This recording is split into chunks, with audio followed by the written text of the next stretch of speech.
Welcome to Paddling Adventures Radio. I'm Sean Rowley, and with me is Derek Specht. Hello. How's it going, Derek? I'm not here. You're driving your motorcycle. Well, actually, I should be somewhere. Here shortly.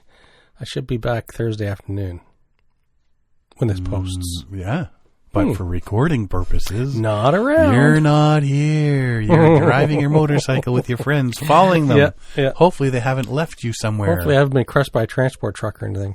Well, I find that's always a benefit when we're riding motorcycles. Not getting crushed? Not getting crushed. Yes. Yep. It's a high point. So I guess you got nothing to add to begin with then. I don't. We don't know what's going on at this point. So let's just jump right into it. Where do we want to start? We're going to start in Monterey Bay. There's a racing team slicing through the waters of Monterey Bay over Memorial Day weekend. There was a outrigger canoe race. A race. They got a shock of a lifetime when an overexcited sea lion launched itself straight onto their outrigger canoe. Wild encounter unfolded during the Monterey Hoiva'a race on May 23rd, when the marine mammal suddenly burst from the water, landed directly on the narrow racing canoe, packed with paddlers from Outrigger Santa Cruz. So if you look... You can Google the video. Just Google Monterey Bay seal outrigger canoe, whatever. Yeah, and you'll find it. There are tons of videos, but it's like this is not uncommon. I've seen when I Googled it, I found dozens of videos. These seals will just hop out of the water and beg you to feed them. They say, "Hey, gonna eat a fish?" Well, this wasn't begging for feed. I think it was a hit and run. If you watch the video, yes, yeah. I just screamed my head off, paddler Channing Baker said. At first, I thought it was a shark. If something comes flying out of the water the same color as a shark, you're going to think it's a shark. Yeah. Chaotic moment was captured on a 360-degree camera loaned to the team by fellow racer Alan Luckow. Video from the race shows the sea lion springing onto the canoe with its mouth open and teeth bared as stunned paddlers tried to keep the vessel steady in choppy water. Despite the panic-inducing appearance, nobody was hurt, including the sea lion. I probably would have punched it. If it comes flying at me like that. It happens so quick. If you see the video, it's up and gone right away. And under 3 seconds. She didn't even have time to get her hands off of her paddle, right? It was just like done. It was, whoa! Yeah.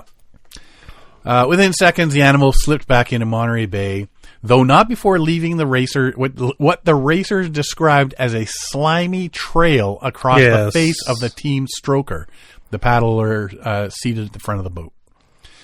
Luckow said the stroker never lost focus despite the surprise aquatic passenger. She did everything right. The boat could have easily tipped. Yeah.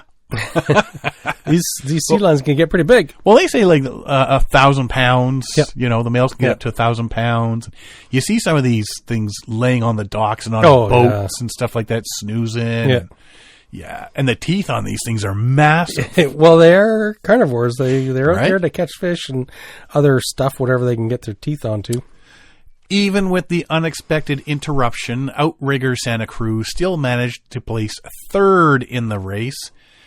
Something Luckow described as an impressive accomplishment given the circumstances. Yeah, that's going to throw you off. And I'm thinking it was a trained seal, and one of the teams that came in first or second. Conspiracy theories. Yeah, let's start that conspiracy theory here. I'll remind me of that because I got another one I'm going to come up with. The team later shared footage of the bizarre encounter on Instagram with the caption, "So this happened."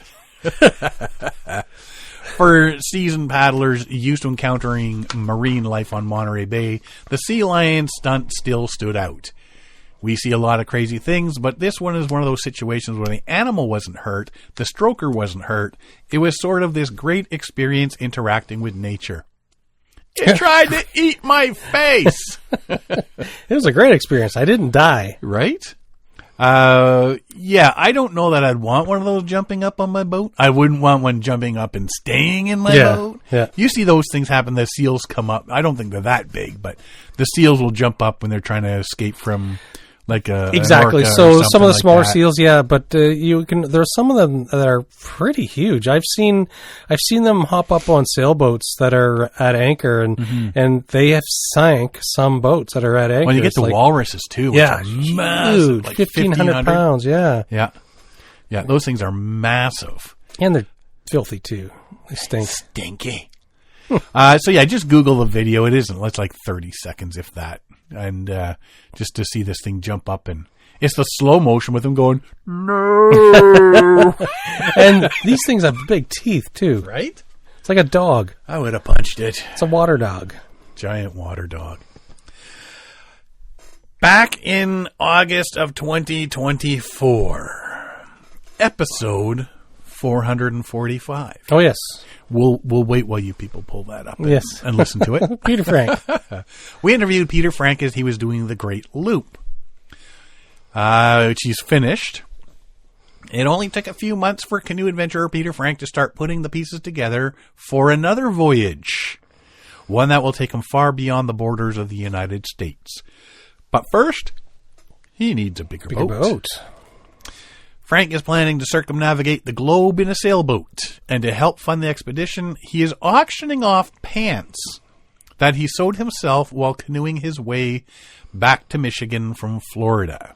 So if anybody's seen him do the Great Loop, he had these white and red self-sewn striped shorts. He kind of dresses like a rogue pirate and so on.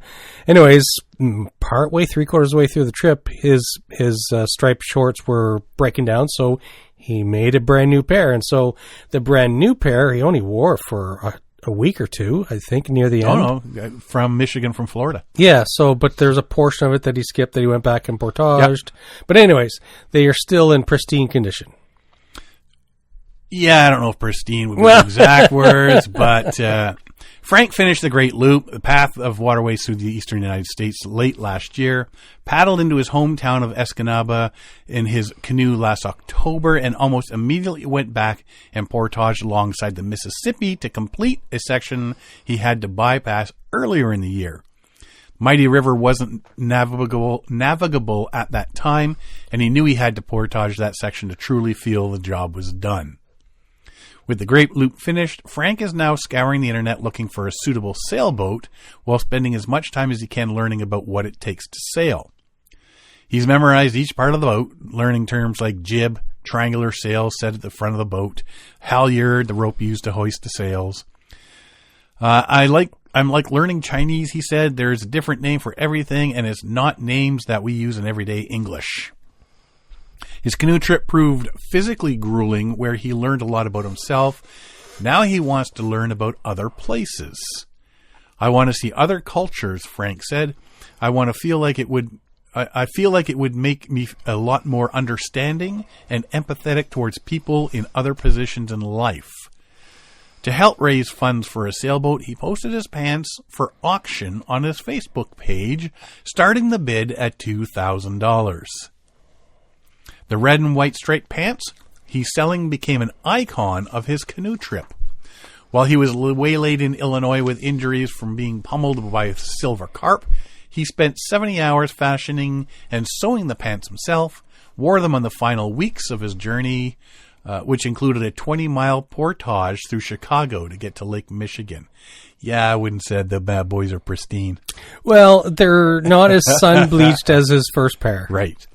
Final bid was over $4,300. Oh, I guess in there. It was a group bid. A bunch of people got together. And so $4,300 for a pair of pants. Yes. They're talking about putting them in some sort of museum or sort of deal. Yeah. So, but yeah. So now he's looking at sailboats and whatnot to do the next journey he has, which is cool. Yeah, that's kind of it's an interesting. So, like I said last episode, it's what did I say? Professionally unemployed. So there's a lot of people that go around and do this is how they get around in life. They do these exotic and amazing trips, and there's always people that have to do these things. So whether it's Everest or whether it's like paddling around North America or they're paddling around New Zealand. There's people who either retired or find time to make the time to do these grand voyages. Yep. It's It's amazing. easier to do when you retire, too. Easier because it's Because it's not like you got to take holidays. yeah, from and work, it's not like he's saving up for a pension or anything. He's right? yeah. Cool. But yeah, good for him. Did he say exactly what his plan? Yeah, his go goal? sail Just- around the world. Yeah, just around the world. He doesn't Yeah. have any specific. He just wants to see and meet other people and Yeah, nothing other so cultures. far. Nothing finalized as of yet. That should be interesting. He's still at the got to buy a boat and learn to sail. Yes, first. exactly. Speaking of people paddling, for 38 days, T.J. Johnson woke early as the Tennessee River lay glassy and still, packed his kayak, pushed farther downriver. By the time he reached Paducah, Kentucky, he had paddled the full 652 miles of the river system stretching from Knoxville through 4 states and dozens of communities, an experience that reshaped not only how he viewed the river, but also the people connected to it. That's a long paddle. All by yourself. Oh, it's 2 months, though, or a month and just over a month. Yeah, just over a month. 38 days really isn't that bad. What started as an ambitious outdoor challenge quickly became something much more personal. Johnson, a conservation biologist who moved to Alabama in 2020, said the trip offered a rare chance to slow down and experience the Tennessee River Valley from the water itself rather than from highways and overlooks. And what a different view or perspective that gives. It's and everybody that does these big trips always say that. It's really cool to see everything from the river ground level. Yeah. Exactly. Day after day, he traveled through urban waterfronts, quiet backwaters, towering bluffs, and remote stretches of undeveloped shoreline, discovering how each community along the river carried its own identity while remained tied together by the same waterway. The journey grew out of Johnson's work with the Tennessee River Line, a regional initiative that envisions the Tennessee River as a continuous system of outdoor recreation experiences spanning 1.2 million acres. The River Line connects communities along the river through paddling, hiking, biking, camping, fishing, birding, and public access projects while promoting conservation, tourism, economic development, and public health across the region. Johnson said his connection to the project began shortly after arriving in Alabama when he attended a Tennessee River Line launch event and paddled on the river for the first time. I was enchanted by how we were in this urban landscape, but once I got on the water, I felt like I was transported somewhere completely different. It felt intimate and unplugged. That's a great way to put it. I hadn't thought about that. Unplugged. But when we go paddling, like we go up north paddling, and then we go downtown Toronto paddling. Yeah. It's like total different experience. Oh, absolutely. Like yeah. you feel like you're totally different places. And to see the water or to see anything urban from that perspective. Yeah. We talked about a guy who went down south. He was along the New York State, and he talked about paddling underneath like major highways and under major bridges, and he saw the backsides of factories, and so it was an interesting perspective as he described it, where he looked at old war monuments and so on. It was like, I never thought about that, because like we think of paddling rivers, but when you're doing urban paddling, you see some really different, unusual things. You don't see the front face of a factory building. You see the backside, right? And so because the front of the building's facing the road. They dress it up to look pretty, yada, yada, yada. Backside's just bricks and mortar. Where all the trucks pull in. Yeah. It'll be a really interesting perspective to see waterways from and see how they've, it's just be neat because what's the river creek that you paddle often? Duffin. So I remember the first time we went with you, we were paddling up and we got underneath the 401, and I'm thinking, oh wow, I don't even know if I could pick this spot out driving over top of it. Right. I wouldn't know where I'm crossing Duffins. Yep. And so to see it from underneath, and a lot of people show up down there along this waterway, and we could see where people have driven down and parked and were sitting on the shoreline, and other people had paddled. We paddled through what was the opening of an old golf course, and it's just like it's a different perspective that you just don't normally see. Well, and when you're on the golf course, you come across the river. You don't really think about Well, unless you're trying to pick off a canoeist, right? Take him out. Yeah, it's a different perspective. It's something that it's worth it if you can do some urban paddling. Oh, definitely do it. Definitely. The first experience helped him understand the larger vision behind a river line. Not simply as a recreation initiative, but as a way to reconnect people with the river and with one another. Eventually, the idea of paddling the entire river emerged as a way to better understand both the landscape and the communities helping shape its future. I was excited by the possibility of getting to know the river and the communities better, Johnson said. I pitched the trip to my boss, she supported it, and then I immediately thought, what have I gotten myself into? Oh, no. You were supposed to turn this one down. As the miles accumulated, Johnson said the river revealed itself less as a dividing line and more as a connector. Because when I look at the rivers down there, you look at some of them and they're like right at the border. Yeah. Right? You see the border of some states going Generally, right through yes. the middle, right? So that's what he's saying. It's not just a dividing line. Each section of the journey brought dramatic shifts in scenery and atmosphere. Knoxville and the Shoals felt lively and civic-minded, where the river served as a centerpiece of community life, while sections of the Tennessee River Gorge offered isolation, steep cliffs, and a feeling of complete remoteness. Every section of the river felt like a different place. You had urban waterfronts where the river feels like a shared civic space, and then there were places that felt wild and dramatic. Some of the most memorable moments came during the quietest part of the trip. Johnson recalls paddling through fog-covered water before dawn, watching bald eagles and ospreys overhead, and camping beside stretches of shoreline so isolated they felt untouched. One of my hardest days of paddling, 33 miles through Guntersville. But that night I stopped near Painted Bluffs, and honestly, it might have been one of the most beautiful places I've ever seen. The moon hit the bluffs perfectly that night. Again, something you wouldn't normally see. Right? And everything's different, too, because he could go and do this trip again and see a whole bunch of different different weather, different different season. Yeah. Despite the scenery, Johnson said the people he encountered became the defining part of the experience.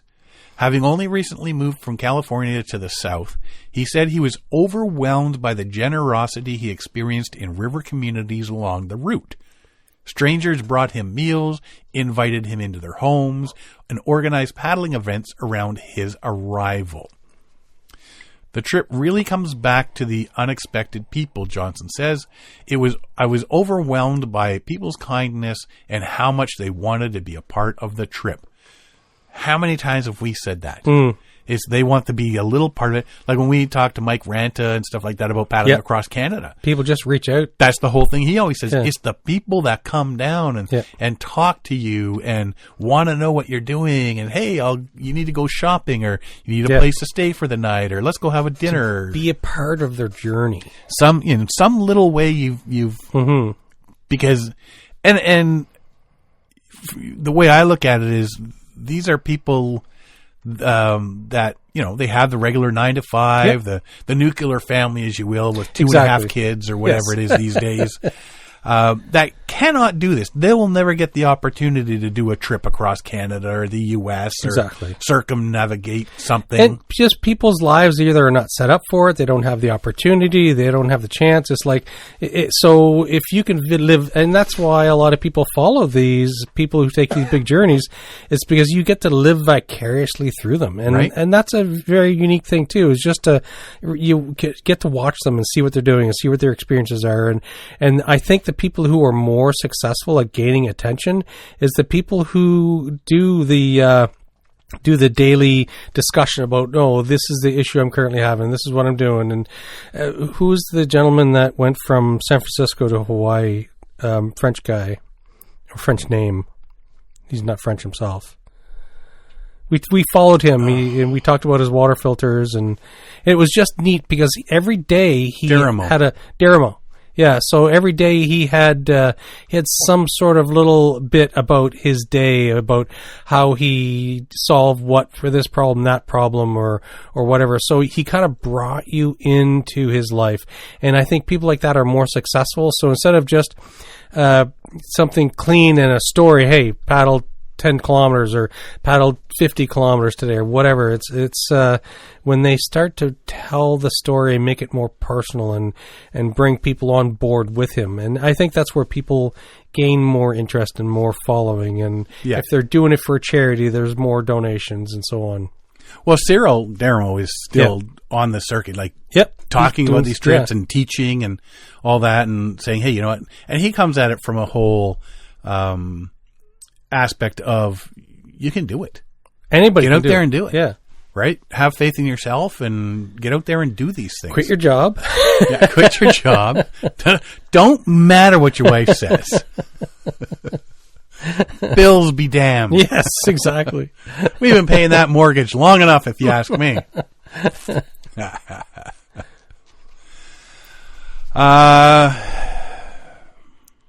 Where were we? I was right there. Despite the scenery, Johnson says the people he encountered were the defining part. Bridgeport, Alabama, local paddlers organized a gathering to meet him on the water and spend the evening together along the riverbank. Johnson said that moments like those became emotional reset points during the physically demanding expedition. It recharged me not just physically through the food, but mentally and emotionally too. The experience ultimately deepened Johnson's understanding of the Tennessee River Line's mission and the communities driving it forward. While the initiative works to expand public access and recreation infrastructure across the river corridor, Johnson said the project's success depends on the people who have chosen to invest in their own stretches of riverfront. The River Line isn't successful because of staff members, he said. It's successful because communities themselves decided the river matters. Years after completing the paddle, Johnson said the experience still shapes how he understands both his work and his place in the region. What began as a temporary visit to Alabama has become a long-term commitment to the landscape, the communities along the Tennessee River, and shaped as much by the people he met along the way as by the water itself. For him, the river is no longer just something to travel across or work alongside, but something that links places and people in a shared thread of experience. From quiet morning paddles in fog to small town gatherings on riverbanks where strangers become part of the journey. I may have started by paddling the river, he says, but I stayed here because of the people I get to work with to bring the river to life. The Tennessee River connects us by water, but it's the people who connect you to what it means to be here. Very cool. Mm-hmm. Very cool. And again, you get to live vicariously through him in his journey. Yeah, I mean, he gets so much out of that river now. Like the doing that one long trip. You know, it's like, I mean, we sit there, like, we're going to do our canoe trip. Yep. You see great stuff, but you don't always pull some sort of big life aha moment from. Exactly. Right? Which, you know, after his big long trip, that's exactly what he's done. Yep. And for him, he's meeting a lot of people. Like when I do my trips, we might meet somebody along a portage and have a 1-minute conversation about this, that, the other thing. You know, what kind of animals have you seen? Yada, yada, yada. But this guy's having down full-on conversations with people to learn about their life experiences, and they get to live his life experience. It's very interesting. And you got to think over that, like, as he went through these different sections. Yeah. The people changed as well. And how they live their ordinary lives and stuff like water that. Communities, less so water communities, and you get to water people or just people that are passing over and know about them, and it's all the different life experiences that people have coming together. That's pretty cool. Mm-hmm. You gotta like that. Well, we might as well stay on the topic of paddling. Because, you know. Really? Yeah. Are we going to talk about paddling tonight? Yeah, we're going to talk about paddling now. We're going to move along to New York, which is closer. Now, last week we were talking about Illinois. Now, it's only a 12.5-hour trip. Yeah. But this time we're talking about New York State, where this starts is only like a 4.5-hour trip. It's very close. It's really close. Right by the Finger Lakes. Mm-hmm. There's a new project designed to boost tourism and conservation by tapping into the popularity of two southern tier waterways, the Susquehanna and the Chemung Rivers. New York Susquehanna Basin Water Trail is a coalition of regional tourism organizations that include Binghamton, Binghamton. Also, I thought there was extra letters in there. Experience Tioga, Friends of the Chemung River Watershed, Discover Chemung, and Explore Steuben. So all these little coalition of regional tourism organizations got together to do this. 190-mile paddling trail stretches from the southern tier of Corning to Cooperstown. Trails accompanying website paddle607.com offers maps, access points, safety information, and trip planning resources for paddlers of all experience levels. Nearly 6 years in the making, the New York Susquehanna Basin Water Trail opened a whole new area for outdoor enthusiasts to explore, says Cassandra Majestic, president and CEO of Destination Marketing Corps, who spearheaded the project. Since the pandemic, the Catskills and Adirondacks continue to see record visitors. Majestic says, now we're inviting them to discover this hidden gem with all the history, natural beauty, and exciting destinations it has to offer. We're going to get into the meat and potatoes of this in a bit. The only thing I have about this is if you're going to do that, it's a one-way. It's not a loop. Yes. So you got a range pick up at the end. Yeah. Return. Mm-hmm. But the stuff you can see along the way. Oh, yeah. Is pretty cool. Now, Cooperstown that you talked about earlier, is that the Cooperstown? I thought Cooperstown was New York. Is it New York? I thought so. Nah. What's the baseball one in Pennsylvania or whatever? Cooperstown. No, sorry, basketball one. Oh, yeah, I don't know. Is that down in Pennsylvania or something like that? I don't know. I don't hit all those places up.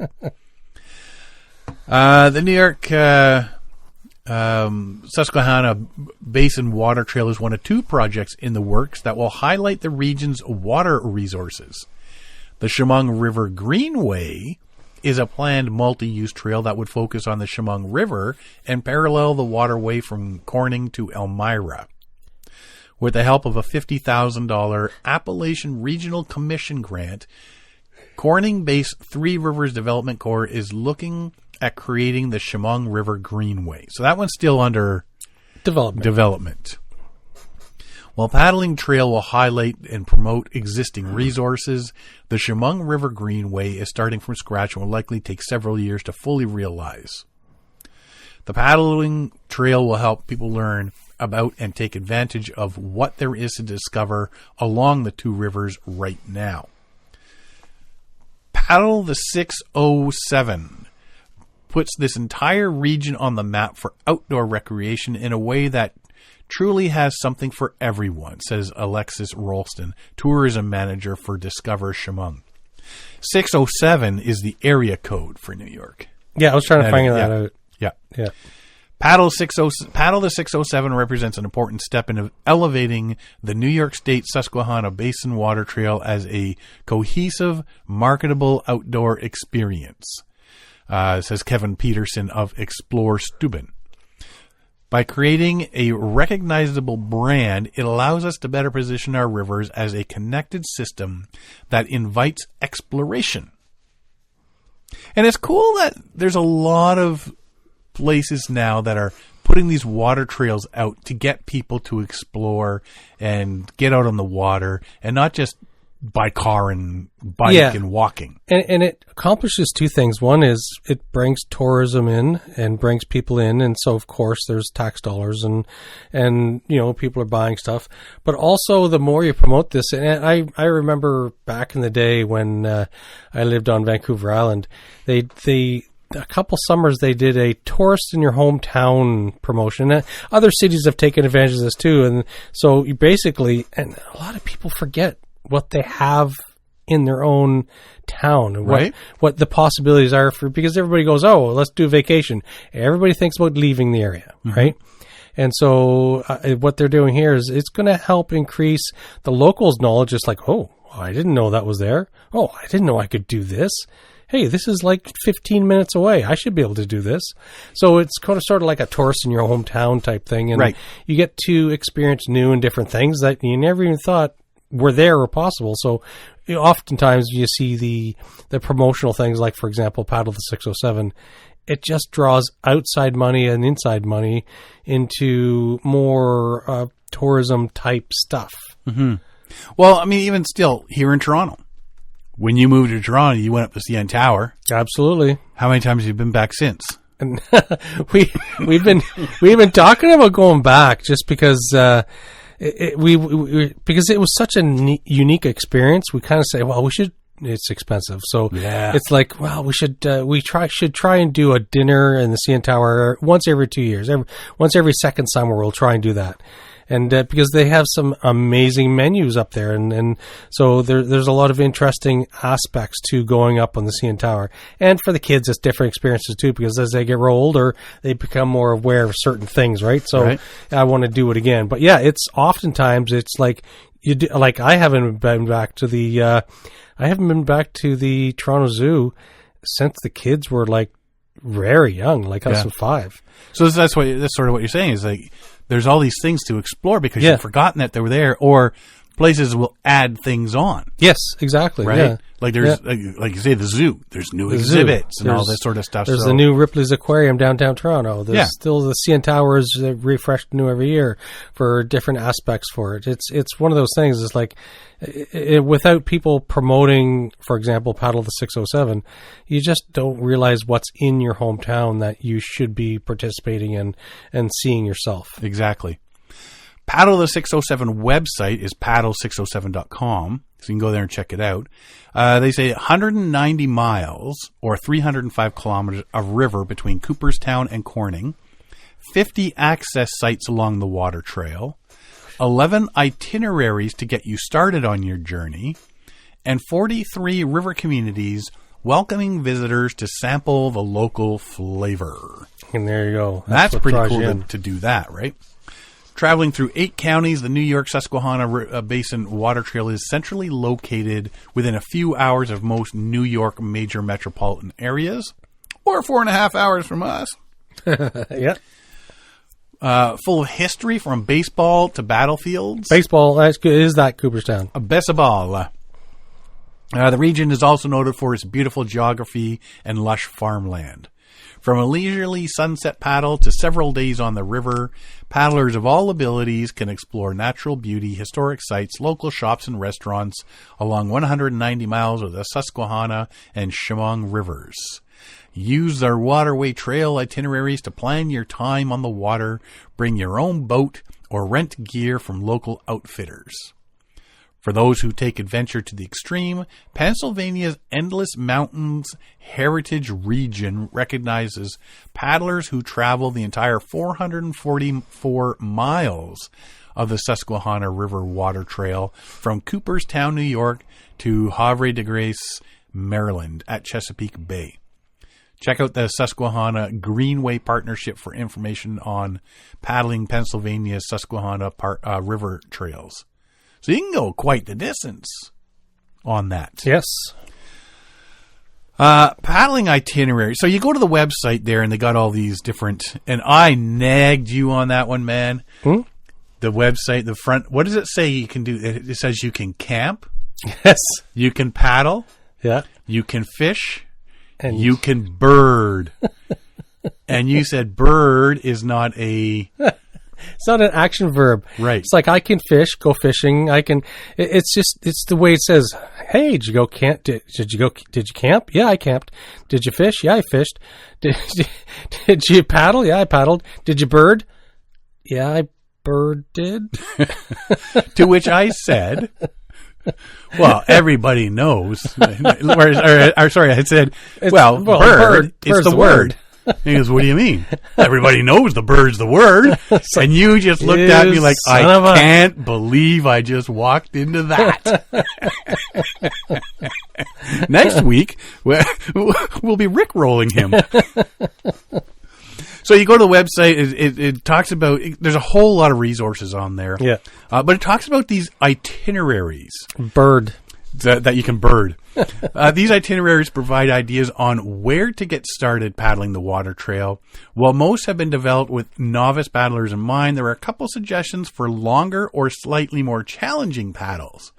You can also view the online map for information on all access points along the water trail to extend any trip or create your own adventure. Be sure to check the river levels and assess weather conditions before you launch, since they may be different than what is described. So they can only tell you so much on here, of course. But so I checked out Itinerary 9 just as because Corning is the closest. Corning is closer to us than Cooperstown. Yes. Yeah. So Itinerary 9, Kinsella Park to Cohocton Street through the city of Corning. So you click on that and it brings up to another page. This itinerary takes you through the confluence of the Cohocton, Tioga, and Chemung Rivers and the city of Corning. A brief area of paddle rapids with a deep V and swift currents at the confluence of the three rivers makes this paddle better suited to more experienced paddlers. Waterway, Chemung River. Difficulty, experienced. Mileage, 4.25 miles. Just a quick trip, but it's rough. Hazards, bridges and rapids. Access points, Kinsella Park Boat Launch and Cohocton Street Launch. Street launch. Mm-hmm. So then it gives you a whole bunch of things about this. After launching on the Cohocton River at Kinsella Park, there will be a stretch of water where the current is gentle and the river has a little bit of depth. About a half mile from the launch, there is a narrow channel with a strong current. Stay to the middle and paddle through the V. Once through that channel, paddle toward the right side of the river. The river in this area can be shallow at times of low water, and you may need to carry your boat across the rocky riverbed. Next, you'll pass under several roadways and then a railroad bridge before approaching the confluence of the rivers, approximately 1.5 miles from the launch. The current here will be swift, and in times of low water, you may have to carry your boat again. Past the confluence, it is fairly easy paddle under a series of 2 bridges before reaching the city of Corning. The Corning Incorporated World Headquarters Complex will be on the right side of the river. The Centerway pedestrian bridge with its low arches that straddle the river will be just ahead of you, connecting Corning's north and south sides. Its maze of landscaping are not visible from the water, but are worth visiting if you're staying in town. Narrow Island lies just beyond the bridge. The main channel is river left. Large Island starts under Briscoe Bridge just beyond Centerway Bridge. Main channel is still river left. Once you are past that area, stay toward the center of the river. There will be a large factory on the bend in the river. The Cohocton Street Launch will be river right a short distance beyond the factory. If you decided to paddle on, you can follow Itinerary 10 from here. And it's great that with the itinerary, they give such details. So if you're a first-time paddler for that area, this here is just like, hey, do center channel, do right channel, follow the V. Right. So it takes a lot of the concern away because the water can be a bit rougher in that section. Right. So it gives you all the little bits you'll need to know, and you can mark those on your map or, that sort of thing, little notes. I mean, you probably print it off like I did, sort of thing. They do have the PDFs that you can print off and everything. Then it talks about the access points. Access point 1, Kinsella Park Boat Launch. Water Trail Mile 1.5. Waterway, the Cohocton River right side. Then it gets, it's on Canada Road. Yes, I saw that. Canada Road, Painted Post, New York. So that just tells us we have to go. Access point is located on the Cohocton River, about 1.5 miles from the confluence of the Cohocton and Tioga Rivers, where they become the Chemung River. The launch area is located down a road that is a short distance from the parking area, so drop off your boat before parking. There is parking for 20 cars and several ball fields at the park. There are portable toilets on site during the spring and summer. When games are played, parking may be limited, but concession stands may be open. So you go for an early morning paddle. Yeah. Come back when they start playing morning baseball. Have yourself a burger and then hit on home. Launch is about 1.25 miles from Painted Post, where there is ample shopping, restaurants, and lodging. Access point 2, Cohocton Street launch, 43.06 mile. The waterway is the Chemung River right side on Cohocton Street. This launch site is walking distance to downtown Corning's Gaffer District, with its shopping, restaurants, and lodging. It is also close to Denison Park, which has a pool, lockers and showers, disc golf, tennis, and basketball. Located at the end of Cohocton Street, you will stay right at the fork, drive up over the levee to access the dirt parking on the riverbank launch area. There is space for about 10 vehicles.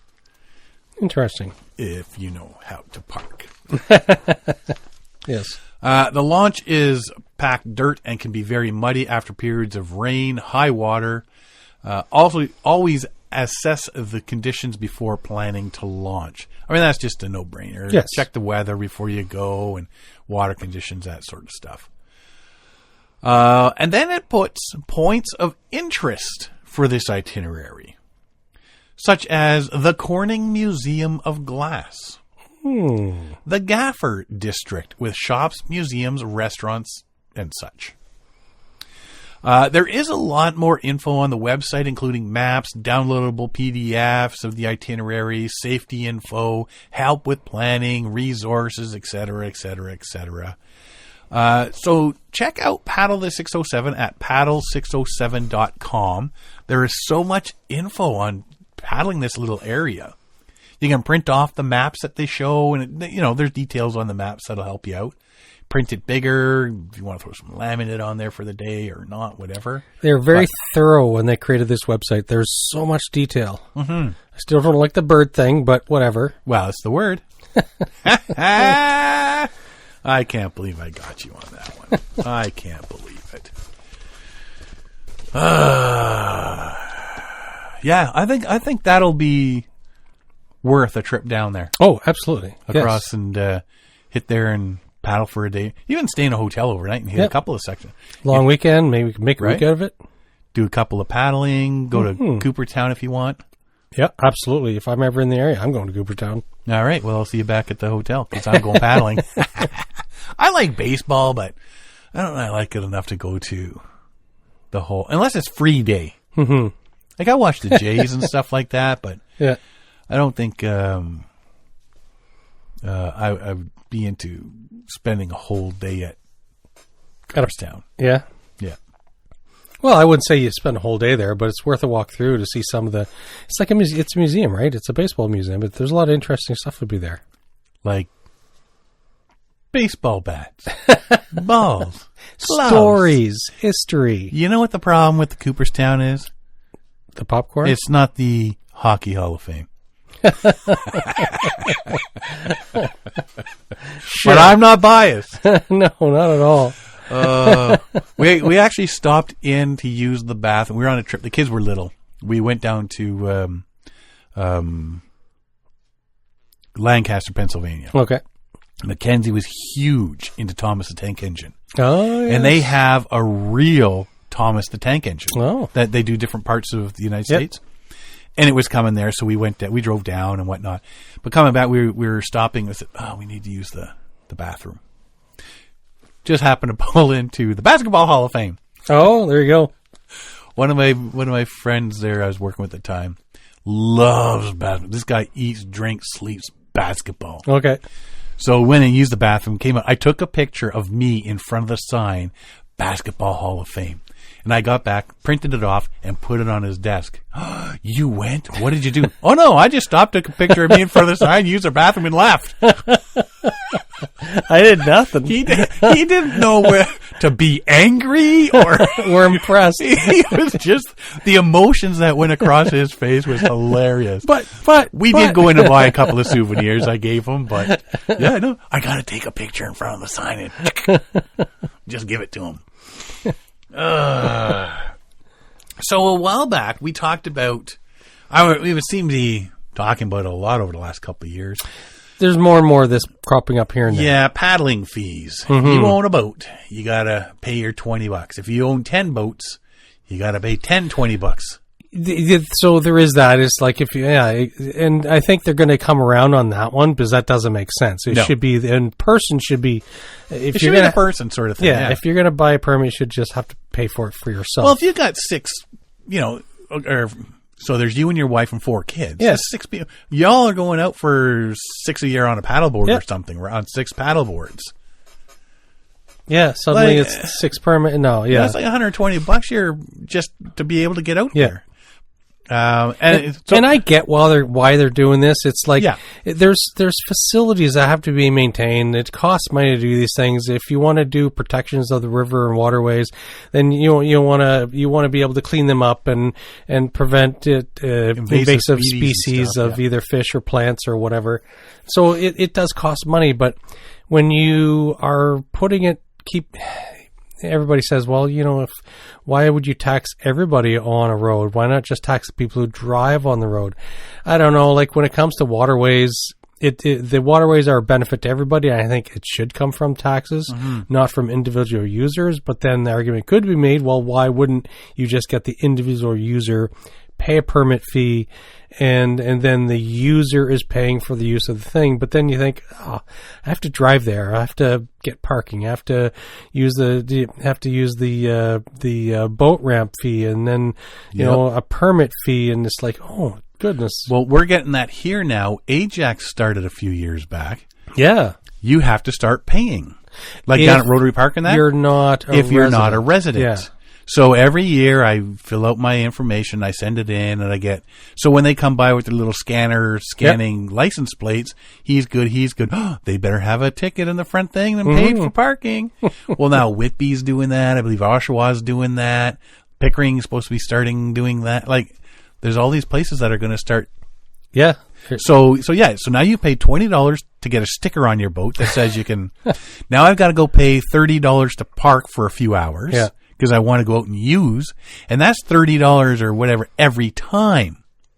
Yeah, I want to go and park and paddle. As a general rule, when you buy a canoe, you buy a kayak, you say, okay, well, that purchase is done. Now it's free for the rest of my life. Not so anymore. Not anymore. No.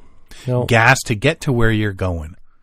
Exactly. Right? You're paying all these things. You accept that, you understand that, but it's the you have to register. I have to register my canoe.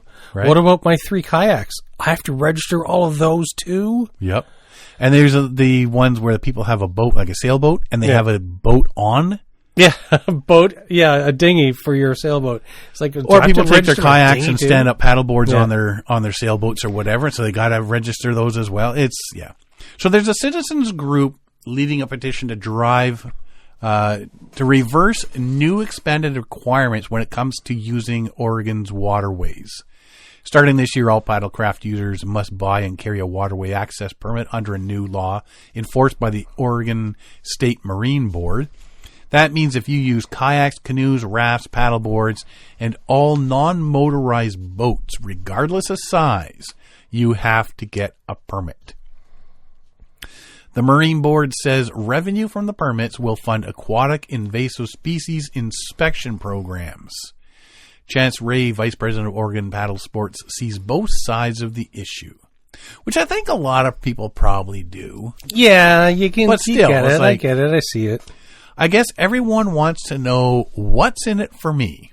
I pay $20 and I pay a lot of taxes, and then I have to pay to park, and that money adds up, and it takes the sport that is otherwise inexpensive to do and accessible to a wide group of people, and it kind of narrows that down. But Ray also believes the permit serves a purpose. The money really is going to help improve shared spaces that we all have. So I know it's annoying. I know it's a pain in the butt, and I know it's expensive, but I really do think that it's worthwhile improvement to resources that we all need and share. The group Let Us Paddle needs 120,000 valid signatures by July 1st to get their repeal measure on the November ballot. For further information, visit Let Us Paddle website, letuspaddle.com. From their website, they say, "We believe human-powered watercraft such as canoes, kayaks, stand-up paddle boards are among the most environmentally friendly forms of recreation on Oregon's lakes, rivers, and coastal waterways. The Oregon State Marine Board has even acknowledged that non-motorized watercraft are not a primary vector for aquatic invasive species, as they do not contain live wells, bilge water, or ballast tanks. Requiring permits or fees for people to paddle at lake or river punishes responsible recreationalists and discourages outdoor activity, especially low-income families, youth groups, and veterans." True.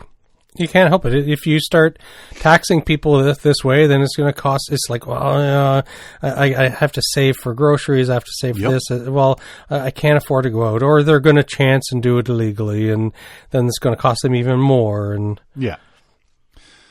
This unjustified money grab by politicians does not meaningfully prevent invasive species, but rather creates unnecessary bureaucratic barriers and violates the spirit of free and open public access in Oregon's natural resources. This movement was initiated by concerned citizens as not just an infringement on their rights and liberties, but as a taxation without representation.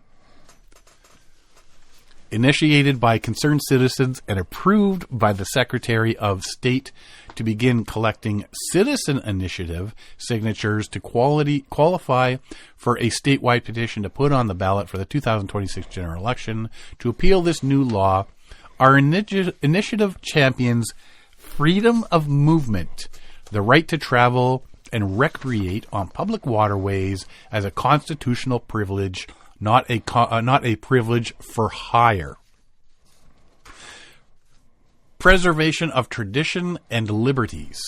Day in, day out, use of Oregon's waterways has shaped countless families and must be priced out. Overregulation of harmless activities represents a creeping loss to those liberties which citizens have a constitutional and moral duty to defend. Fair and targeted regulation. If protections are needed, focus on genuine threats, example, invasive species and causes thereof, not create unjustified blanket fees for people using extremely low-risk, environmentally friendly, non-motorized craft.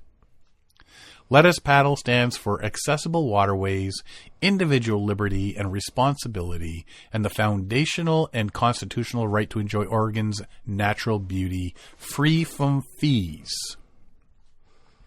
We'll have to see how this plays out, and depending on the outcome, will that all of a sudden affect other states who do the same sort of thing? Yeah, and like we stated at the first, these things are starting to crop up more and more elsewhere, and more states are starting to create this permit fee access. We see it locally where it's permit fee access and boat ramp fees and so on. It's just one of those things. It's like it's for the local communities or state or provincial levels.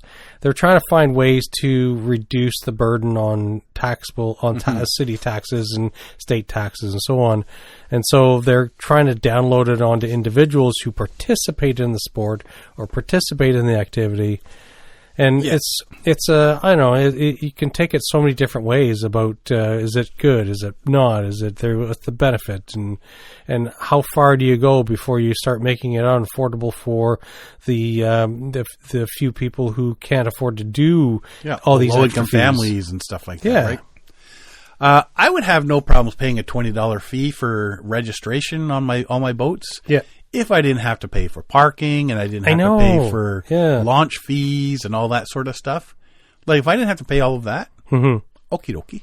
Yeah, but it was one of those things. You get nickeled and dimed. Yeah, and like he says, there is, I pay a lot of taxes. Yep. Why is the taxes not being part of this? Well, you're going to have to pay There's more taxes. only so much money to go around. Yeah. So.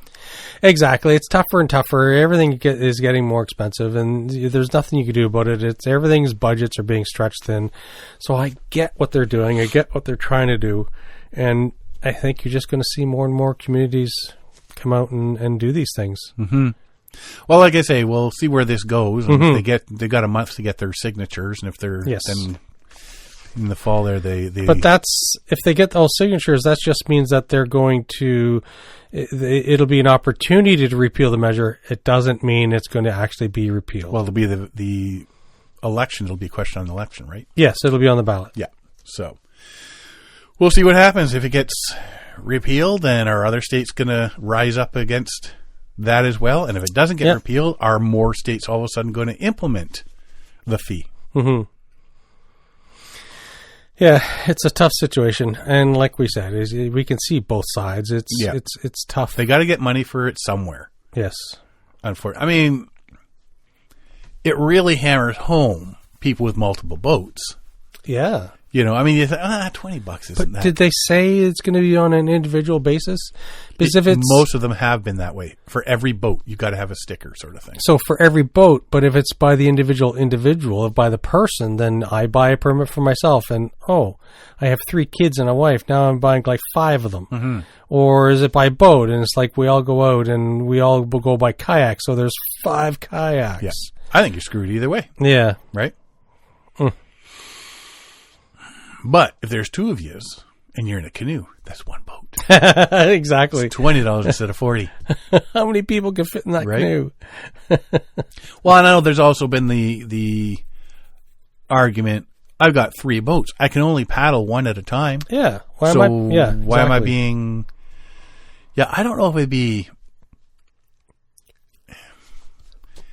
better. Is it a per person thing or a per boat thing? Yeah. I really don't know. It depends on what you're paddling too, right? And depending on your situation, whether how many boats or how many people in your family or so on, right? If you got 5 people but 10 boats, yes, then I'll take the 5 people. Yeah. Yeah. Well, then it also becomes a thing where I can't afford to register 5 canoes. Which 2 canoes I'm going to use most this summer? I'll just leave the other 3 up in the rafters, type thing, right? Right. And so you're limiting your own usage of your own possessions, right? It's like, oh man, it's just. I mean, I got 4 boats, so yeah, it's like it's a no-win situation. That's $80, or is it going to be 20 because of me? Yeah, exactly. We'll keep an eye on that one. You got anything else? I do not. No, because you're out gallivanting on your motorbike. Anyway, yes. Yeah. All right. Well, if you want to find out more about us, you can go to our website at paddlingadventuresradio.com. We're on Facebook, Instagram, and YouTube. And you can stream or download all our episodes on Apple Podcasts, Spotify, iHeartRadio, Player FM, Podbean, Amazon Music, and all your favorite podcast downloading sites. Or just go to the episode page at paddlingadventuresradio.com and stream or download all our episodes there. If you enjoy the podcast, please share it with your friends, family, and fellow paddlers. I want to thank everybody for listening this week. I'm Sean Rowley. And I'm Derek Specht. We'll see you next time.